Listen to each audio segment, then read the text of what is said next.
Hey guys, we're live for another week. It was great to see you guys last week in, I don't know, where were we? Nashville. We didn't get to see much of Nashville though. We were in a nerdy Yeah. room full of cybersecurity people.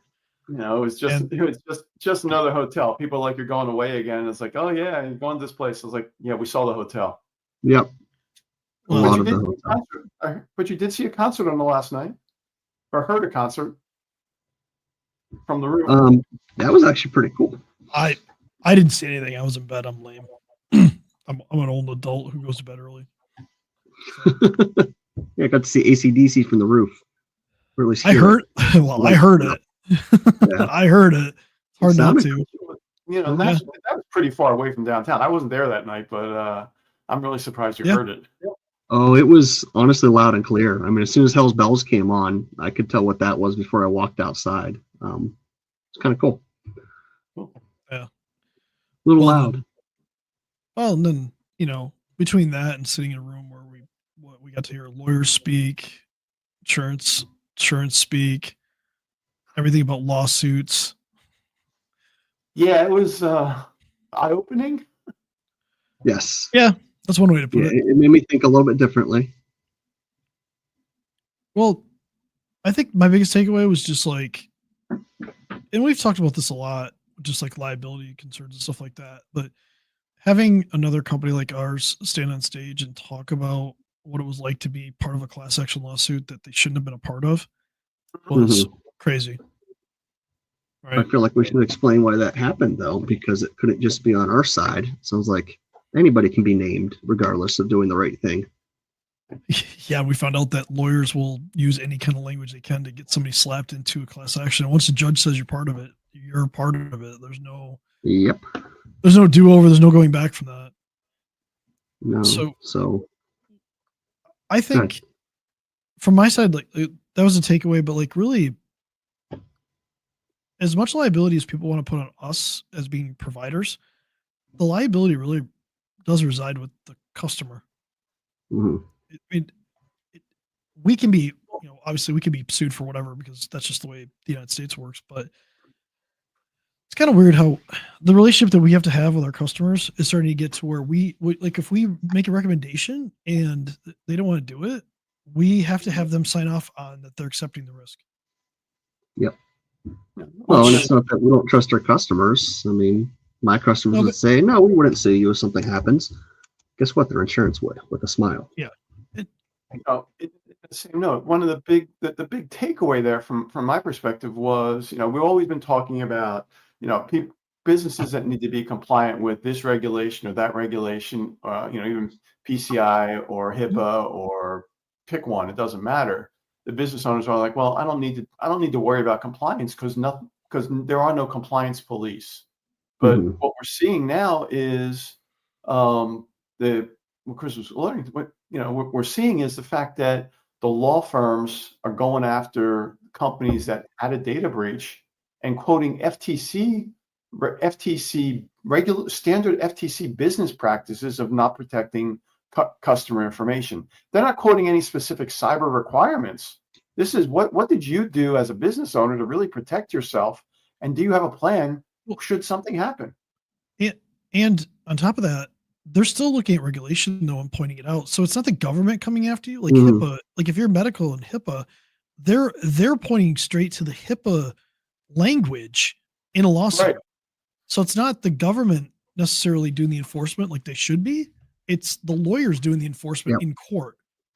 Well, and I'm sure we've all experienced folks saying, well, a lot of the government's downsizing, the FTC will never go after me, this organization will never go after me, but it's not the government you have to be afraid of in this case. It's true. They're probably not going to chase you down unless you're a bigger fish. It's the other companies you work with and them suing you, or your insurance saying, oh, well, guess what? You didn't follow this regulation and our policy said you had to, so you're not going to get jack shit. Yep. Your policies. It used to be a lot of times people were like, business owners are like, oh, I'm too small to care. No, and we've been telling people that they're just too small. They're not too small to be breached. They're just too small to make the news. But now, with all the reporting requirements, we saw that a local law firm here. When they sent out their breach notices, it was answered with a class action suit. Yeah. So- When you Well, get Googled, you want your reviews in your business site to show up, not all the news articles about not doing something right. If you pick somebody that had to send out a breach notification letter right now, it doesn't matter who it is. My CPA was hit with this. My wife had surgery at a surgical center. They were hit with it, and this happened within like 3 months of each other. If you go to Google and you type their name in and you type lawsuit, there are literally lawyers looking to do class action lawsuits against them, Mhm. trying to set up class actions. So if you think that you're just going to escape the liability aspect, you think the insurance is going to pay for it, maybe they do. But is the insurance paying for a lawsuit or a class action? Is the reputation damage too much for your business? If you're huge, probably not. If you're not huge, probably. Mhm. You know, I mean, look, let's be real. If you're a multi-billion-dollar conglomerate and you make the news because you had a data breach, like Marriott, right? Marriott's a good example. They paid out how many fines and stuff like that. Are you going to stop staying at Marriott? Nope. No. How many choices do you really have in this world, right? So, but if you own a small hotel chain in northern Michigan and you have a data breach that exposes your customers, what are the chances that they're going to keep doing business with you? They might find somebody else. Mhm. So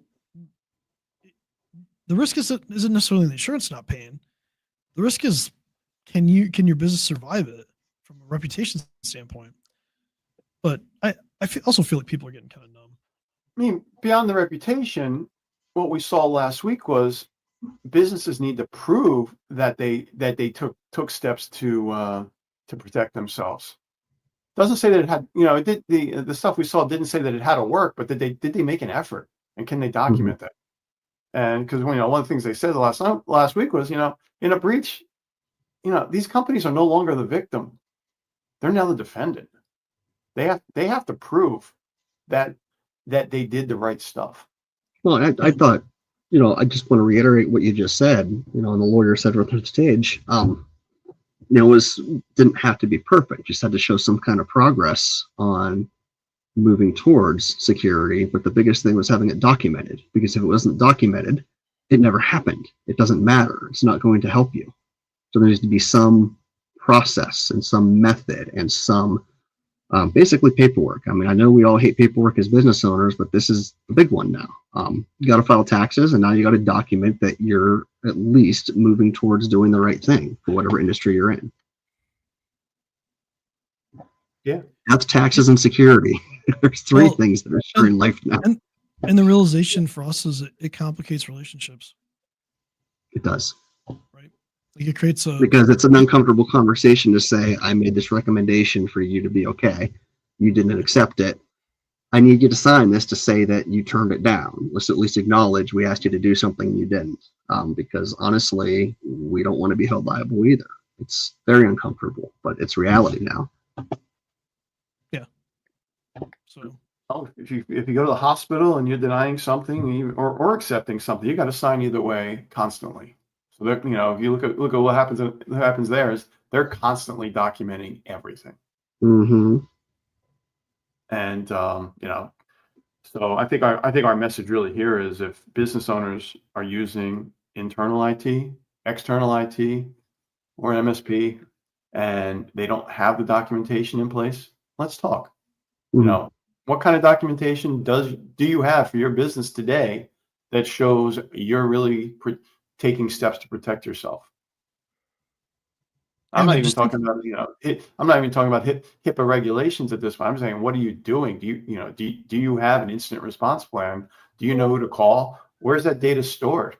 In a ransomware event, assuming that everything that they have is encrypted, and they're storing their incident response plan on their own SharePoint site, can they even get to it? Mm-hmm. So not only that, what if it's not ransomware? What if just somebody deleted it and nobody paid attention to it? Right? You should have a printed version of it. Yep. The days of IT being simple in IT are kind of over. Long gone. Yeah. Especially if you have consumer data. If you have consumer data, there's nowhere to hide anymore. Like, 50 states have data protection laws. They have data breach notification laws. Certain states have stricter laws, obviously California, New York, and there's a lot of other states that are enacting stricter laws. You have to take that into consideration. It's part of doing business, unfortunately. And then for us, we just have to have stricter relationships with customers. It seems so informal. It sucks, but obviously we have our own liability to be concerned about, as well as our You mean customers have informal or liability for themselves. Impersonal, sorry, yeah. I can be plenty informal, but yeah, impersonal. Yeah, it just seems, I don't know.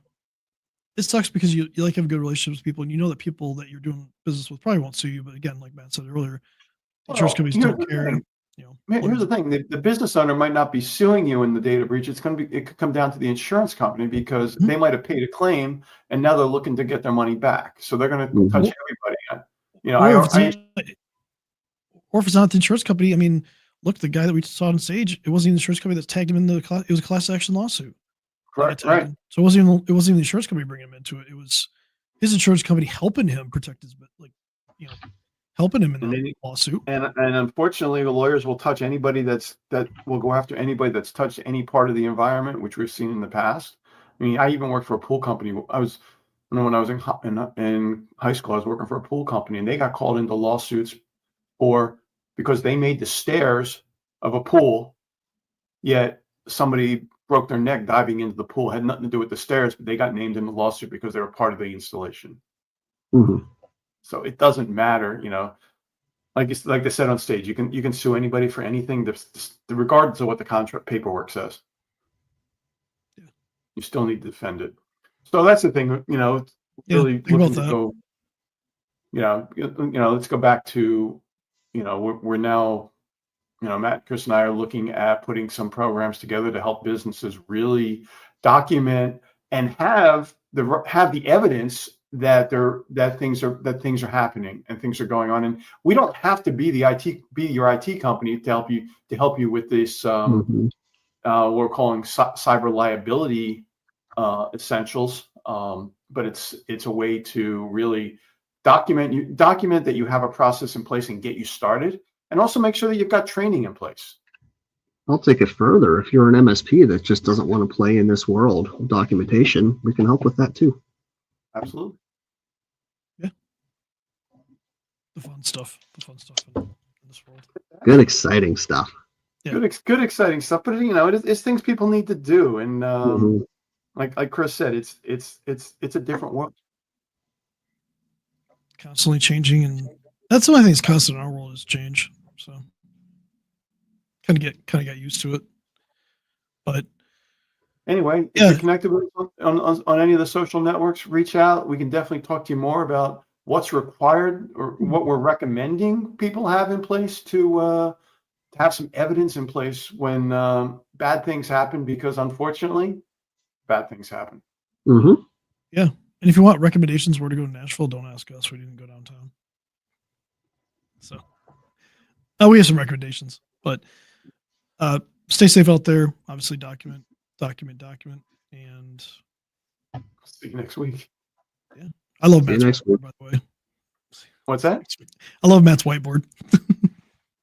Well, they wrote it in summer, and I can't use it anymore because when I try to erase it or even use like dry erase cleaner, it's just permanent now. I love you dads are all permanent now, I think. So they didn't use whiteboard markers. They did, but it's been on so long. Later, guys. Maybe they didn't. Dude, that sucks. Some of that might be Sharpie. Good point. It might be Sharpie, because usually if you use soap and water or something, you can get it off. So if